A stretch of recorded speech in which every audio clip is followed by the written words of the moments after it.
안녕하세요, 이재현 변호사입니다. 앞으로 몇 회에 걸쳐서 분양계약 해제에 대해 알아볼 건데요. 오늘은 그 첫 시간으로 대체 왜 분양계약을 해제하려고들 하시는지 그 배경부터 한번 살펴보도록 하겠습니다. 자, 분양이란 게 과연 뭘까요? 분양이란 분양사업자가 건축하는 건축물의 전부 또는 일부를 2인 이상에게 판매하는 것을 말합니다. 분양도 일종의 매매계약이라고 할 수는 있지만 매도인과 매도인 사이에 1대1 거래가 이루어지는 통상적인 부동산 매매 계약과는 이 점이 구별됩니다. 아파트, 오피스텔, 상가, 지식산업센터 등 소위 집합건물 형태로 건축되는 건물들의 경우가 주된 분양의 대상이 된다 할 것입니다. 우리나라 분양시장은 독특한 특징이 하나 있습니다. 그건 바로 대부분의 분양계약이 체결 당시에는 해당 부동산이 아직 존재하지 않는다는 겁니다. 흔히들 준공전 분양, 선분양이라고들 하죠. 그러다 보니 분양계약을 체결하고 난 후 준공이 되기 전까지 몇 년씩 걸리게 돼요. 그런데 우리가 분양계약을 체결하는 것이 꼭 실거주를 목적으로 하는 것만은 아니잖아요. 어찌 보면 투자 목적에서 구매하신 분들이 더 많을 수도 있을 겁니다. 그렇다 보니 분양사들은 어떤 부동산을 분양할 때 향후 이런저런 호재가 있어서 큰 수익을 올릴 수 있다고 아주 적극적으로 홍보하고 사람들은 그걸 믿고 분양을 받죠. 그런데 문제는 분양계약을 체결한 이후에 준공 시점까지 상당한 시간이 흐르게 되고 그 사이 상황을 보아하니까 당시 기대했던 것만큼의 투자 효과가 발생하지 않는 거예요. 그러면 투자를 철회해서 손실을 보지 않거나 최소화하려는 분들이 생길 수밖에 없고 그 과정에서 분양계약 해제까지도 염두에 두게 되시는 거죠. 어떤 경우에는 거의 해당 건물의 수분양자 대부분이 분양계약 해제를 위해 뭉치는 경우도 있어요. 그분들이 주장하는 핵심은 바로 분양사로부터 속았다는 거죠. 그 외에도 여러 사유들이 있죠. 먼저 준공전 분양이 갖고 있는 또 다른 특징 중에 하나는 아직 건물이 없는 상태에서 약속된 준공 기일까지는 준공 승인이 반드시 나야 한다는 거죠. 그러다 보니 어떻게 해서든 공사 기간을 맞춰야 하고 그 과정에서 공사가 벼락치기로 이루어질 가능성도 매우 크다는 겁니다. 그러면 어떻게 될까요? 막상 잔금을 치를 때가 돼서 건물을 살펴보면 크고 작은 하자들이 여기저기서 발견되게 되겠죠. 그런데 이러한 하자들의 정도가 너무 심하다. 그러면 분양계약 자체를 해제하고 돈을 돌려받고 싶겠죠. 손해배상도 하고 싶고요.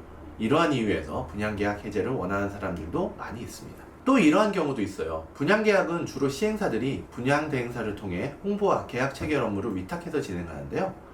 이 분양대행사들은 분양 실적에 따라 상당한 수수료를 받거든요. 변호사 수임료보다 훨씬 높은 금액인 경우도 많습니다. 그러다 보니 당연히 수익성도 부풀려 이야기할 수밖에 없고 정작 중요한 계약서상의 내용은 제대로 안내하지 않는 경우가 많아요. 어떻게 해서든 수분양자가 분양계약서에 서명하고 도장 찍고 계약금 일부라도 입금하게끔 하는데 거의 모든 힘을 쏟습니다. 아시다시피 분양계약서에 서명을 하고 계약금을 일부라도 입금하게 되면 계약금으로 지정된 금액의 나머지 전부도 입금하지 않으면 계약을 해제할 수가 없습니다.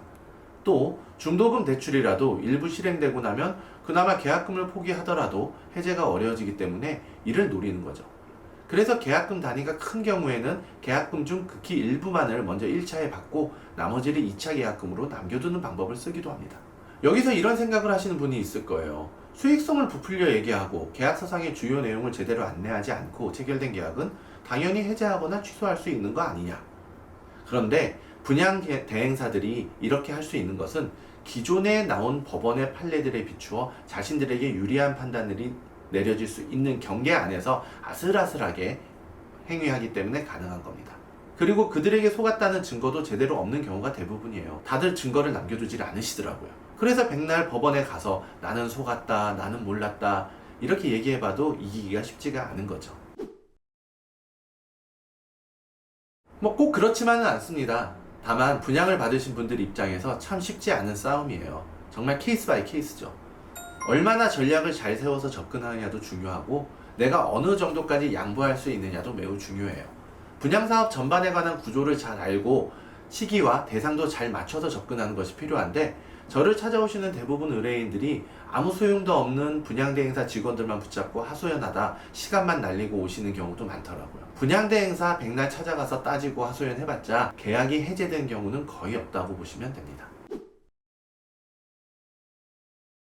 네, 제 나름대로는 상당히 많은 사례들이 있다고 생각합니다. 나름의 노하우도 있는 것 같고요. 다만 워낙 복잡한 문제라 어디까지 가능할지는 모르겠지만 앞으로 여러분들과 함께 정리해보고자 합니다.